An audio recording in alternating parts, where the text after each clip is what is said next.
안녕하세요. 저는 올해 70세가 된 김정호라고 합니다.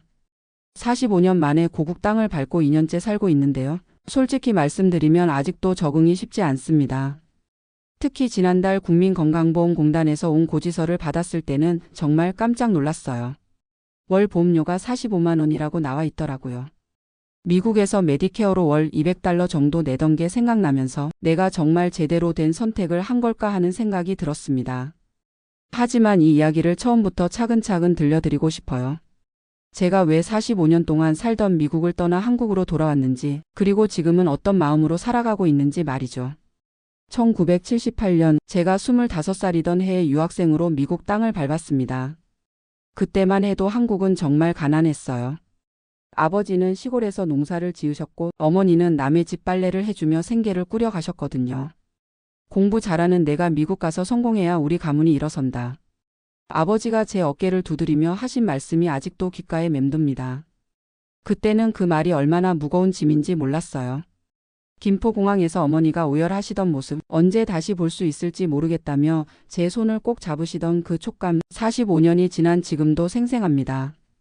LA 공항에 도착했을 때의 충격은 말로 표현할 수 없었어요. 너무나 크고 웅장한 건물들, 그리고 제가 한 번도 본 적 없는 다양한 인종의 사람들. 영어는 학교에서 배웠다고 생각했는데 막상 현지인들이 하는 말은 하나도 알아들을 수 없었습니다. 첫 6개월은 정말 지옥 같았어요. UCLA 기숙사에서 룸메이트와 대화 한 번 제대로 해보지 못했고 수업 시간에는 교수님이 하시는 말의 절반도 이해하지 못했거든요. 매일 밤 베개를 적시며 울었습니다. 내가 왜 여기 왔을까? 그냥 한국에서 평범하게 살 걸 그랬나 하는 후회가 밀려왔어요. 하지만 포기할 수는 없었습니다. 집에서 보내준 돈이 한정되어 있었고 무엇보다 부모님의 기대를 저버릴 수는 없었거든요. 밤늦게까지 도서관에서 영어 공부를 했고 낮에는 학교 식당에서 설거지 아르바이트를 했습니다. 손이 갈라지고 허리가 아파도 참았어요. 언젠가는 성공해서 부모님을 모셔올 거야 하는 다짐으로 버텼습니다. 2년째가 되어서야 조금씩 적응이 되기 시작했어요. 영어도 일상 대화는 할 수 있게 되었고 성적도 점점 올라갔습니다. 그러던 중 한국에서 안 좋은 소식이 들려왔어요. 아버지가 갑자기 쓰러지셨다는 전화를 받았을 때 저는 바로 한국행 비행기표를 끊으려고 했습니다. 하지만 어머니가 단호하게 말씀하시더라고요. 내가 지금 돌아오면 지금까지 한 게 다 물거품이 된다. 아버지도 그걸 가장 속상해 하실 거야. 결국 아버지의 마지막을 지키지 못했습니다. 장례식에도 참석하지 못했어요. 전화로 들은 어머니의 울음소리만이 제 마음에 깊은 상처를 남겼습니다. 그 일이 있은 후 저는 더욱 필사적으로 공부했어요. 아버지를 위해서라도 반드시 성공해야 한다는 사명감이 생겼거든요. 대학원을 거쳐 박사학위를 받고 실리콘밸리의 한 반도체 회사에 취직했습니다. 1985년의 일이었어요. 그때부터 제 인생이 조금씩 안정되기 시작했습니다. 회사에서 인정받으며 승진을 거듭했고 1990년에는 같은 회사에서 일하던 한국계 미국인 수경 씨와 결혼했습니다. 수경 씨는 저보다 3살 어린 간호사였는데 정말 따뜻하고 현명한 사람이었어요. 당신이 부모님을 그리워하는 걸 알아요. 우리가 성공해서 어머님을 모셔오자. 신혼 첫날 밤에 수경 씨가 해준 말이 저를 얼마나 감동시켰는지 몰라요. 1992년에 처자들 민호가 태어났고 1995년에 둘째 은지가 태어났습니다. 한국에 계신 어머니께 손주 사진을 보내드릴 때마다 전화 너머로 들리는 웃음소리가 저에게는 가장 큰 보상이었어요. 회사에서는 엔지니어링 매니저까지 승진했고 연봉도 15만 달러를 넘어섰습니다. 1998년에는 프리몬트의 4베드룸 주택도 구입했어요. 한국 친구들이 보면 정말 성공한 이민자라고 할 만했죠. 하지만 성공할수록 마음 한구석이 허전했습니다. 어머니를 미국으로 모셔오려고 여러 번 시도했지만 비자 문제며 언어 문제며 쉽지 않았어요. 어머니도 나는 한국 땅에서 죽어야 한다며 완강히 거부하셨고요. 아이들이 자라면서 또 다른 고민이 생겼습니다. 민호와 은지는 완전한 미국 아이들이 되어가고 있었어요. 집에서 한국어로 말을 시켜도 영어로 대답하고 한국 문화에 대해서는 별로 관심이 없었습니다. 아빠, 왜 항상 할머니 이야기만 하세요? 우리는 미국 사람이에요. 대학생이 된 민호가 어느 날 저에게 한 말입니다. 그 말이 제 가슴을 얼마나 아프게 했는지. 2005년 어머니가 치매 진단을 받으셨다는 소식을 들었어요. 그때서야 저는 1년에 두세 번씩 한국을 방문하기 시작했습니다. 하지만 갈 때마다 어머니의 기억은 점점 더 희미해져 갔어요. 당신이 누구지? 우리 아들 정우는 언제 오나? 저를 알아보지 못하시는 어머니를 보며 제 마음은 찢어질 것 같았습니다. 2008년 어머니가 돌아가셨어요. 장례식장에서 혼자 울고 있는 제 모습이 너무 초라했습니다. 45년 동안 효도 한 번 제대로 못하고 마지막도 함께하지 못한 불효자였거든요. 그때부터 저는 진지하게 한국 귀국을 생각하기 시작했어요. 아내 수경 씨와도 여러 번 이야기했지만 그녀는 반대했습니다. 여기서 이렇게 잘 살고 있는데 왜 굳이 한국에 가려고 해요? 아이들도 다 여기 있고 손주들도 여기서 태어날 텐데. 수경 씨 말이 맞았어요. 민호는 구글에서 소프트웨어 엔지니어로 일하고 있었고 은지는 의대를 졸업해서 레지던트 과정을 밟고 있었거든요. 객관적으로 보면 제가 한국에 갈 이유는 없었습니다. 하지만 마음속 깊은 곳에서 계속 무언가가 저를 부르고 있었어요. 고향에 대한 그리움일까요? 아니면 어머니에 대한 죄책감일까요? 2015년에 회사에서 은퇴했습니다. 65세까지 42년 동안 한 번도 쉬지 않고 일한 결과 은퇴연금과 401k 그리고 집값 상승으로 꽤 여유로운 노후를 보낼 수 있게 되었어요. 은퇴 후 처음 2년은 정말 행복했습니다. 수경 씨와 함께 유럽 여행도 가고 손주들과 시간도 많이 보냈어요. 민호가 2016년에 결혼해서 2018년에 손자를 낳았고 은지도 2019년에 결혼했거든요. 그런데 시간이 갈수록 이상한 공허감이 들었어요. 매일 똑같은 일상의 반복, 골프 치고 친구들과 만나서 수다 떨고. 이게 내가 그토록 꿈꿔왔던 성공한 인생인가 하는 의문이 들었습니다. 2020년 코로나가 터지면서 상황이 더욱 악화되었어요. 락다운으로 집에만 있게 되니까 더욱 우울해졌습니다. 그러던 중 한국 뉴스를 보게 되었어요. K에서 방탄소년단이 빌보드 1위를 하고 기생충이 아카데미상을 받고 한국이 세계적으로 인정받는 모습을 보니까 가슴이 뭉클했습니다. 내가 떠났던 조국이 이렇게 발전했구나 하는 자부심과 동시에 나는 왜 여기 있지? 하는 의문이 들었어요. 그때부터 본격적으로 한국 귀국을 준비하기 시작했습니다. 인터넷으로 한국 생활에 대해 열심히 조사했어요. 의료보험 시스템, 주거 환경, 생활비 등등.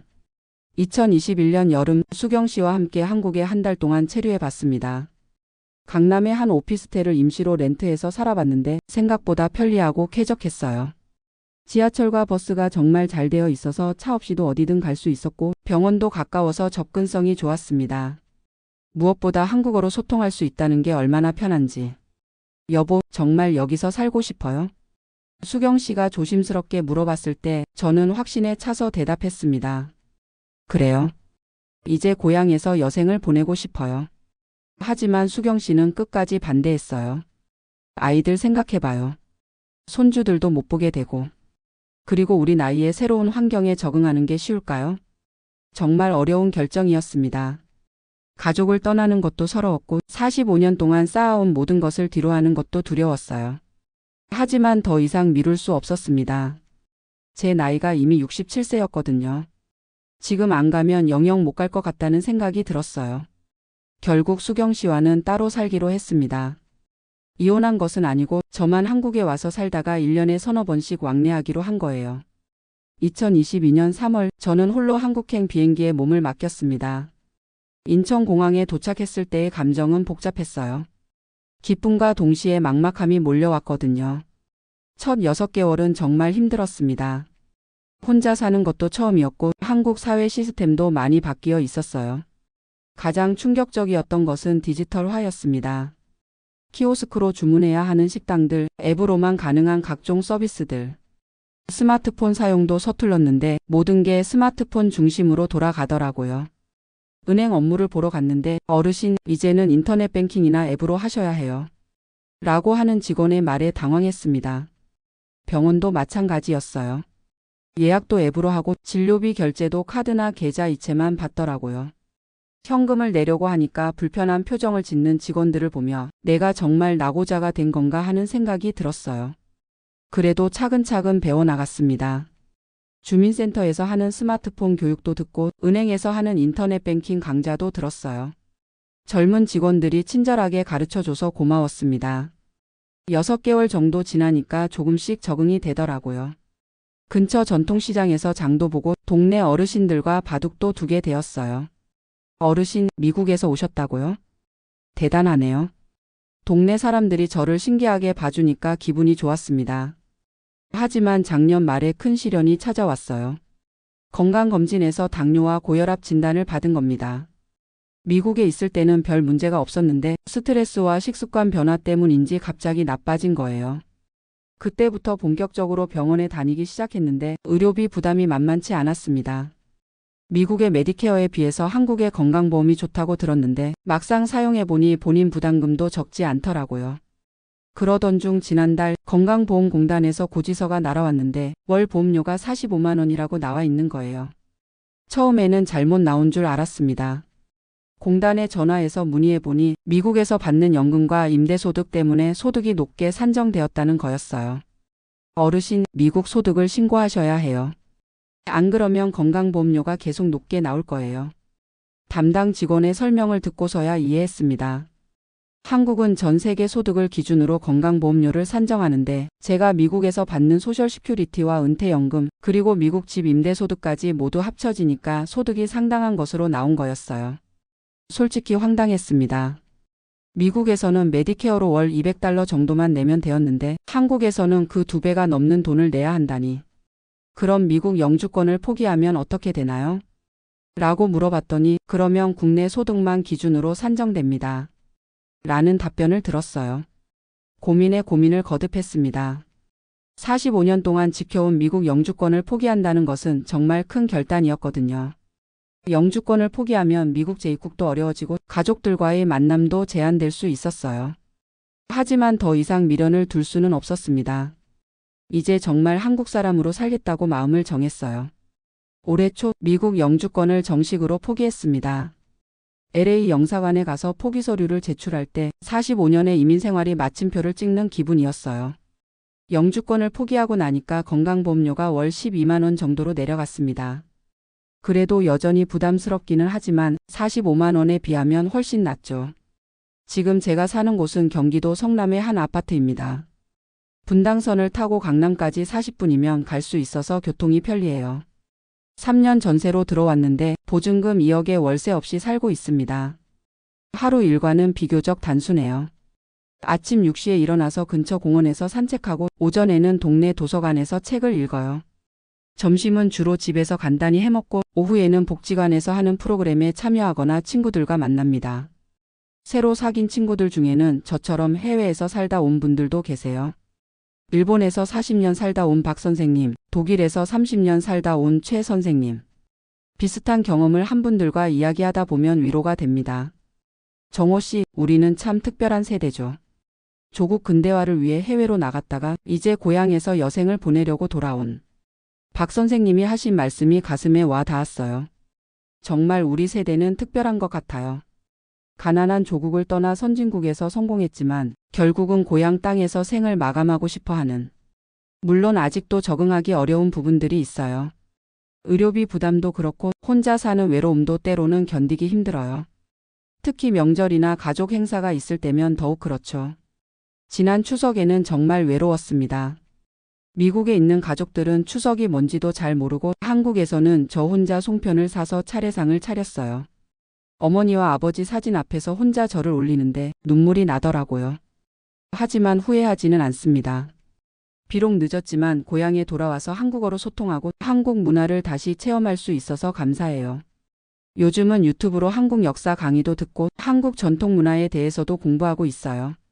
미국에 있을 때는 몰랐던 우리 문화의 소중함을 이제야 깨닫는 것 같아요. 수경 씨와는 3개월에 한 번씩 만나고 있어요. 제가 미국에 가거나 수경 씨가 한국에 오거나.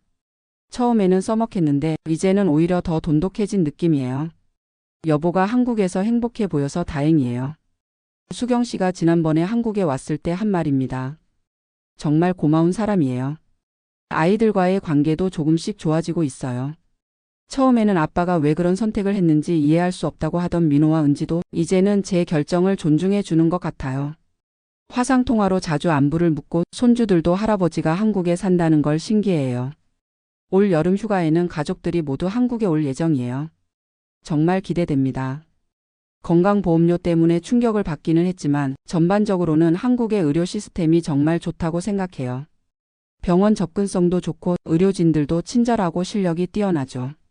지난달에 종합검진을 받았는데 미국에서 같은 검사를 받으려면 $3,000는 들었을 텐데 한국에서는 30만 원 정도면 되더라고요.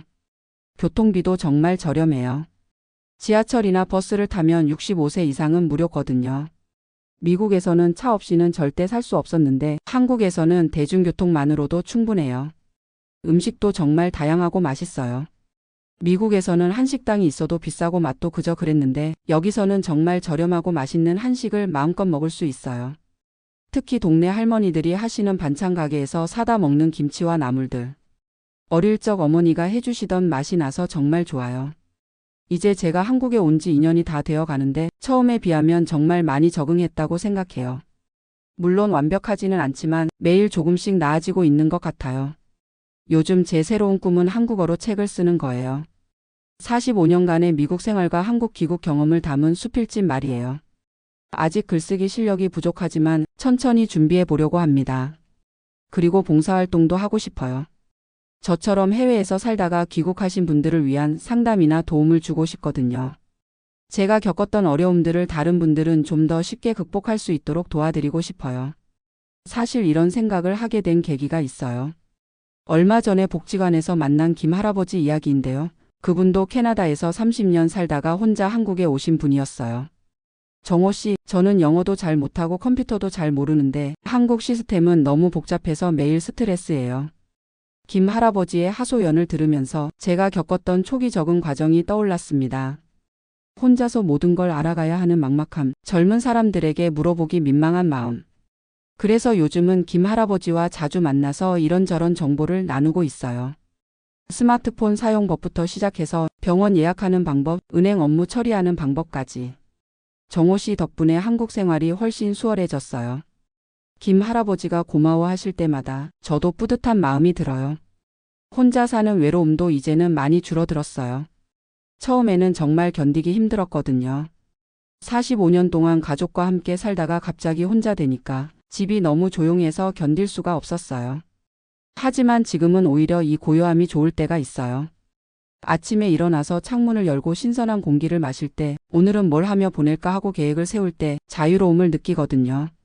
미국에서는 은퇴했어도 늘 바빴어요. 손주들 돌봐주고 집 관리하고 각종 사교 모임에 참석하고.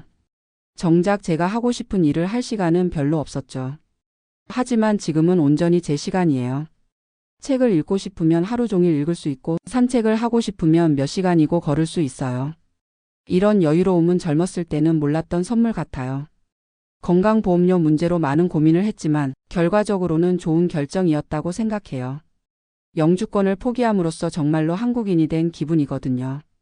미국에 있을 때는 늘 어정쩡한 상태였어요. 한국 사람도 아니고 완전한 미국 사람도 아니고. 하지만 이제는 명확해졌습니다. 저는 한국 사람이고 한국에서 살다가 한국 땅에 묻힐 거예요. 부모님 산소에도 자주 가요. 경기도 파주에 있는데 지하철과 버스를 갈아타면 2시간 정도 걸려요. 처음에는 길을 찾기 어려웠는데 이제는 혼자서도 척척 찾아갈 수 있어요. 아버지, 어머니, 불효자 아들이 이제야 고향에 돌아왔습니다. 산소 앞에서 인사를 드릴 때마다 마음이 편안해져요. 45년 동안 못다 한효도를 이제라도 하는 기분이거든요. 올해는 제사를 직접 지내볼 생각이에요. 미국에 있을 때는 형님이 대신 지내주셨는데 이제는 제가 맏아들 역할을 해야죠. 제사상 차리는 방법을 인터넷으로 열심히 공부하고 있어요. 형님과의 관계도 많이 좋아졌어요. 제가 미국에 있을 때는 1년에 한두 번 만나는 게 전부였는데 이제는 한 달에 한 번씩은 만나서 식사를 해요. 동생아, 내가 돌아와서 정말 고맙다. 이제 부모님도 편히 쉬실 것 같아. 형님이 하신 말씀이 가슴에 와 닿았어요. 정말 그런 것 같아요. 제가 돌아옴으로써 우리 가족의 빈자리가 조금이나마 채워진 것 같아요. 조카들과의 관계도 새롭게 시작하고 있어요. 미국에 있을 때는 이름도 제대로 몰랐던 조카들인데 이제는 자주 만나서 이야기를 나눠요. 삼촌, 미국 이야기 해주세요. 조카들이 신기하게 바라보며 하는 말에 제가 겪었던 이민 생활 이야기를 들려줘요. 그러면서 저도 우리 가족의 역사를 다시 정리하게 되는 것 같아요. 경제적인 면에서도 한국 생활이 나쁘지 않아요. 미국에서 받는 소셜 시큐리티와 은퇴연금을 환전해서 쓰는데 한국 물가가 미국보다 저렴한 편이라 여유롭게 살 수 있어요. 특히 의료비나 교통비, 문화활동비 같은 건 정말 저렴해서 놀라워요. 미국에서는 병원 한 번 가면 수백 달러씩 나갔는데 여기서는 감기 정도로 병원 가면 10,000원도 안 나와요. 지하철로 서울 구경을 다니는 것도 큰 즐거움이에요.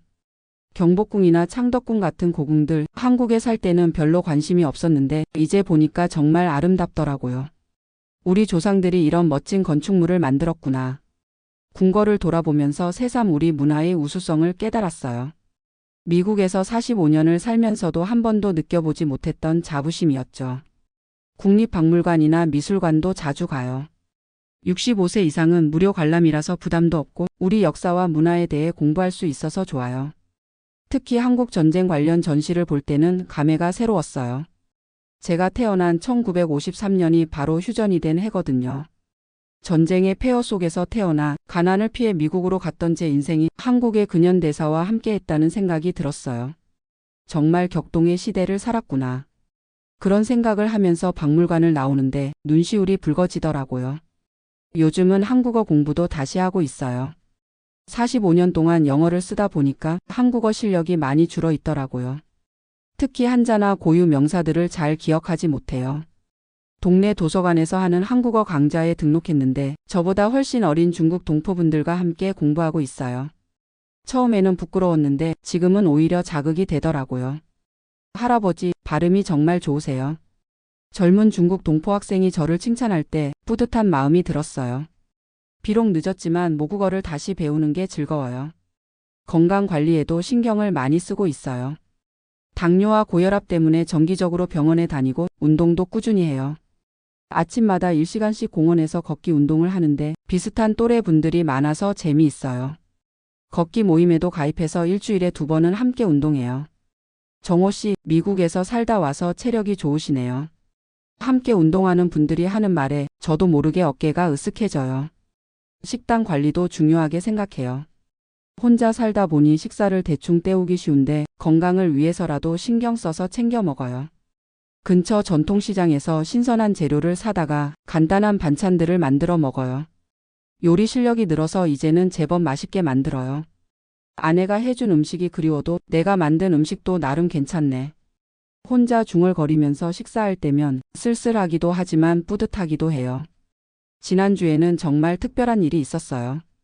미국에 있는 손자 지훈이가 갑자기 화상통화를 걸어온 거예요. 7살인 지훈이가 한국어로 할아버지 안녕하세요라고 인사하더라고요. 어머, 지훈아 한국어 언제 배웠니?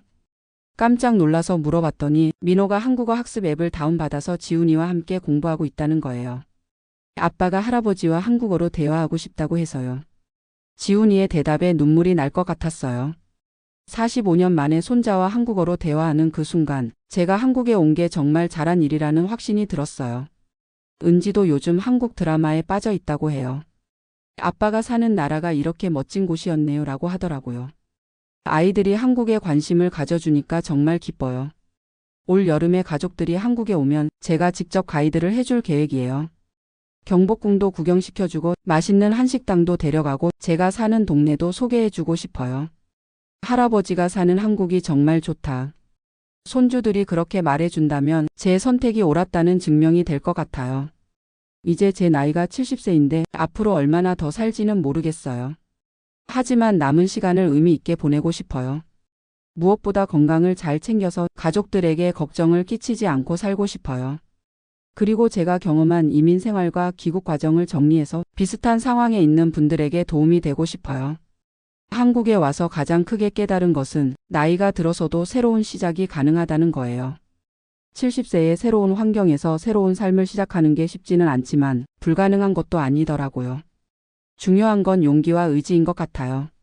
그리고 변화를 받아들이는 유연함도 필요하고요. 건강보험료 45만 원 고지서를 받았을 때의 충격은 잊을 수 없어요. 하지만 그 일을 계기로 제 상황을 정확히 파악하고 필요한 결정을 내릴 수 있었거든요. 영주권을 포기하는 것이 쉬운 결정은 아니었지만 덕분에 진정한 한국인으로 다시 태어난 기분이에요. 이제 저는 외국인도 아니고 교포도 아닌 그냥 평범한 한국의 할아버지예요. 동네 어르신들과 바둑도 두고 전통시장에서 흥정도 하고 병원에서 순번을 기다리기도 하는 이런 평범한 일상이 제게는 새로운 행복이에요. 45년 동안 그리워했던 고국에서의 삶을 이제야 누리고 있는 거죠. 물론 완벽하지는 않아요. 가끔 외롭기도 하고 건강 문제나 경제적 부담도 있어요. 하지만 후회하지는 않습니다. 제가 선택한 이 길이 맞는 길이라고 믿어요. 비록 늦었지만 고향에 돌아와서 남은 인생을 의미 있게 살아가고 있으니까요. 혹시 저와 비슷한 상황에 계신 분들이 계시다면 용기를 내시라고 말씀드리고 싶어요. 나이는 숫자일 뿐이고 새로운 시작에 늦은 때란 없으니까요. 그리고 한국은 정말 살기 좋은 나라가 되었어요. 의료 시스템도 훌륭하고 교통도 편리하고 문화생활도 풍부해요. 무엇보다 우리말로 소통할 수 있다는 게 가장 큰 장점이죠. 마지막으로 이런 개인적인 이야기를 들어주셔서 감사합니다. 제 경험이 누군가에게는 도움이 되었으면 좋겠어요. 70세에 시작한 새로운 인생, 아직 갈 길이 멀지만 한 걸음씩 걸어가 보겠습니다. 고향 땅에서 맞이하는 매일이 소중하고 감사해요.